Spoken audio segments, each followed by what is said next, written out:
स्वागत करते हैं आप सभी का फिर से एक नए वीडियो में, जहां पे हम इंडियन मार्केट का पोस्ट मार्केट एनालिसिस करते हैं। तो आज है 13 अप्रैल 2026 और आज हम बात करेंगे कि आज के मार्केट में क्रेज क्यों आया।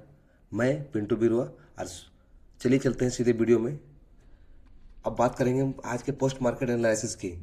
इंडियन इक्विटी मार्केट्स के लिए 13 अप्रैल 2026 का दिन एक ब्लैक मंडे साबित हुआ, जहां दलाल स्ट्रीट ने जियोपॉलिटिकल टेंशन और ग्लोबल एनर्जी मार्केट के डिसलोकेशन की वजह से एक भारी गिरावट देखी।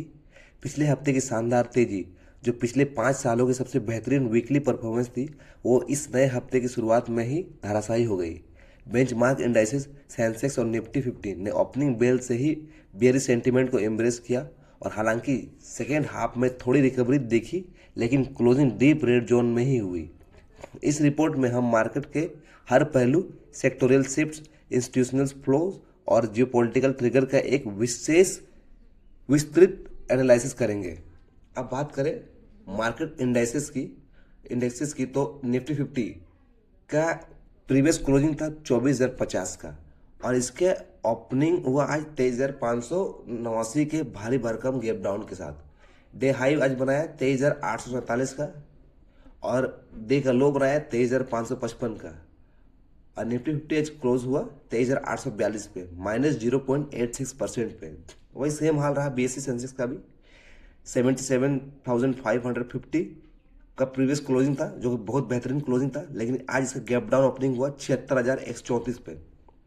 डे का हाई था आज 77,024 और इसका लो था 75,868 का और क्लोजिंग वैल्यू है 76,847, जो कि 0.91% के बराबर है। निफ्टी बैंक का भी बहुत खराब हाल था। 55,912 का प्रीवियस क्लोजिंग था, ओपनिंग हुआ 55,182 में, जो गैप डाउन था भारी भरकम और आज का डे हाई था 55,978 का। 56,000 रेसिस्टेंस था, उसको क्रॉस नहीं कर पाया। आज का डे लो था 54,145 का और क्लोजिंग वैल्यू है 55,912, -1.99%, यानी कि लगभग 2% के आसपास गिरावट हुई निफ्टी बैंक में। अब बात करें जियोपॉलिटिकल ट्रिगर की, तो इस्लामाबाद जो पीस डील था वो कोलैप्स किया और नेवल ब्लॉकेड, जो कि हॉर्मुज पे होने वाला है।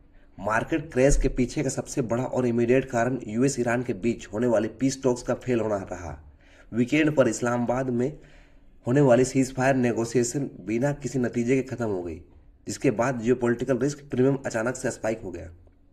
डोनाल्ड ट्रंप के नेवल ब्लॉकेड अनाउंसमेंट, जो डोनाल्ड ट्रंप ने नेवल ब्लॉकेड, जो उन्होंने कहा कि अब वो हॉर्मुज स्ट्रेट ऑफ हॉर्मुज को खुद वो ब्लॉक करेंगे और जो ईरान जिनसे प्रीमियम पैसा ले रहा है ये वहाँ से पार होने के लिए उन्हें भी पैसा देना पड़ेगा।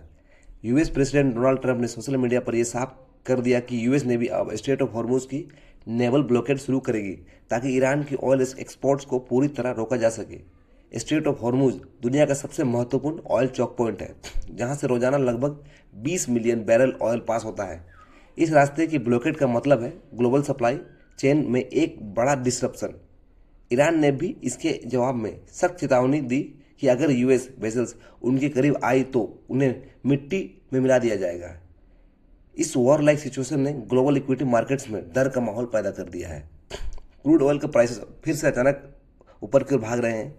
जियोपॉलिटिकल एस्केलेशन की सबसे पहला असर क्रूड ऑयल प्राइसेस पर दिखता है। ब्रेंट क्रूड फ्यूचर्स 8% से ज़्यादा की तेजी दिखाते हुए $103 पर बैरल के पार निकल गए। यूएस वेस्ट टेक्सास इंटरमीडिएट भी $105 के करीब पहुंच गया। इंडिया के लिए, जो अपना ऑयल रिक्वायरमेंट का 85% इंपोर्ट करता है, ये एक बहुत बड़ा मैक्रो इकोनॉमिक सेटबैक्स है। अगर ऑयल प्राइसेस इस लेवल पर 2 महीने से ज़्यादा रहते हैं तो इंडिया की जीडीपी ग्रोथ फाइनेंशियल ईयर 27 में 6% के नीचे फिसल सकती है। अब हम सेक्टोरियल समीक्षा की बात करते हैं।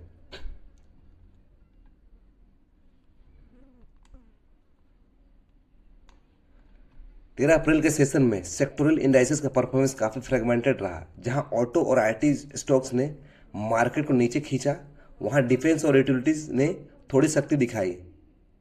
निफ्टी ऑटो -2% के लगभग, क्योंकि हाई फ्यूल कॉस्ट और सप्लाई चेन के डर के कारण निफ्टी ऑटो में 2% से ज़्यादा की गिरावट देखी गई।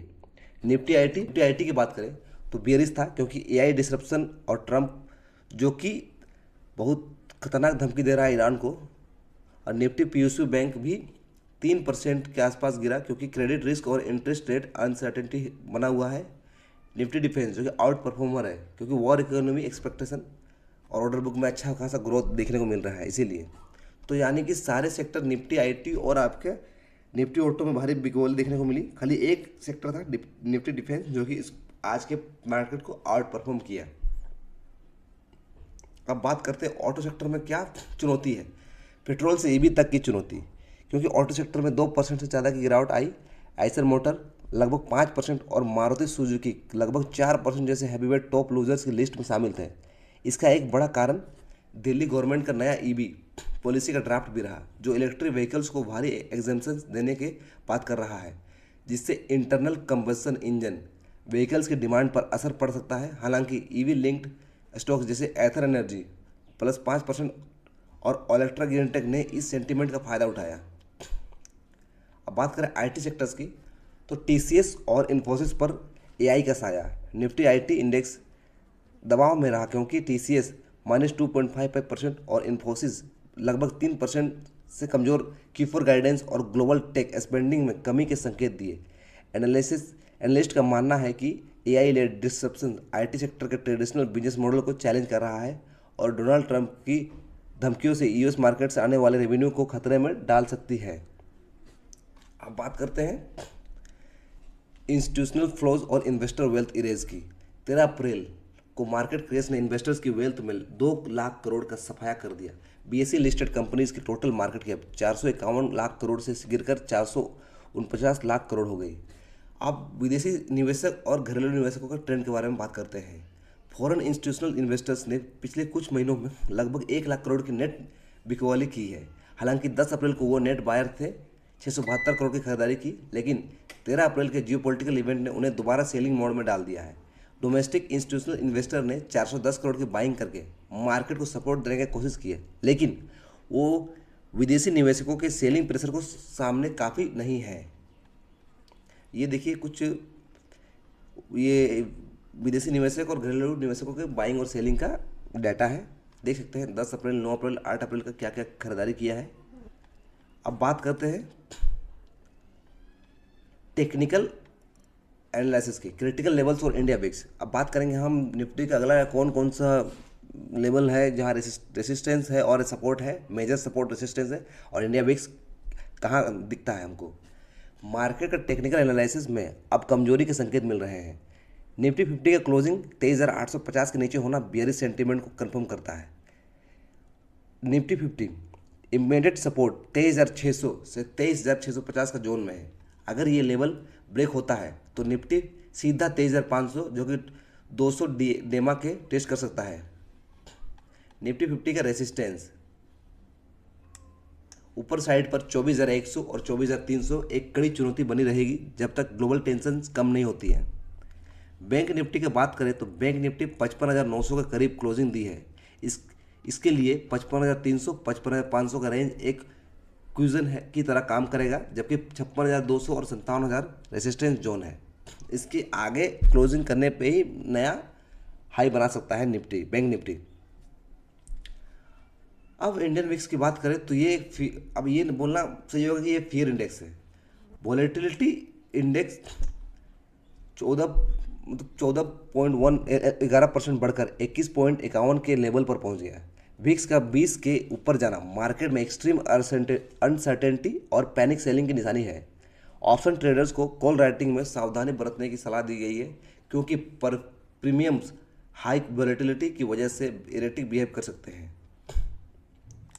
अब बात करें रूपी वर्सेस डॉलर की, तो इंडियन रुपीज़ मंडे को 93.38 से 93.39 पर यूएस डॉलर के लेवल पर बंद हुआ, जो पिछले सेशन के 92.73 से काफ़ी नीचे है। रुपये की गिरावट से ऑयल इंपोर्ट्स और भी महंगे हो जाएंगे, जो इन्फ्लेशन को फ्यूल करेगा। अब रीजनल इम्पैक्ट की बात करते हैं। पाकिस्तान स्टॉक मार्केट का क्रेज, नहीं इसको नहीं बात करते। अब आउटलुक की बात करते हैं। फ्यूचर आउटलुक और कंक्लूजन। 13 अप्रैल 2026 का ट्रेडिंग सेशन ये दर्शाता है कि मार्केट अब पूरी तरह से जियोपॉलिटिकल न्यूज़ फ्लो पर निर्भर है। पिछले हफ्ते की शानदार रिकवरी से को एक झटके में ख़त्म करने के बाद इन्वेस्टर्स अब वेट एंड वॉच मोड पे हैं। अब हम क्या इसे सीख सकते हैं? 14 अप्रैल को अम्बेडकर जयंती है। इस दिन इंडियन मार्केट्स बंद रहेंगे, इसलिए नेक्स्ट ट्रेडिंग सेशन बुधवार को होगा। इस गैप के दौरान ग्लोबल क्रूड प्राइसेस और यूएस मिलिट्री मूवमेंट पर ध्यान देना जरूरी है। स्टेट ऑफ हॉर्मुज अगर बंद होता है, अगर यूएस नेवल ब्लॉकेट सच्चाई बनती है, तो $120 क्रूड की ऑयल की संभावना से इनकार नहीं किया जा सकता है, जो इकोनॉमी को के लिए एक बड़ा सप्लाई साइड शॉक होगा। और अब क्योंकि आप जानते हैं कि अभी Q4 का ये चल रहा है, ये रिजल्ट चल रहा है, तो HDFC बैंक, रिलायंस और IT जाइंट्स के रिजल्ट डायरेक्शन डिसाइड करेंगे। हालांकि मैक्रो फैक्टर्स डोमिनेट कर रहे हैं, लेकिन फंडामेंटल स्ट्रेंथ वाले स्टॉक्स जैसे MCX मार्केट क्रेज में भी आउट परफॉर्म कर सकते हैं।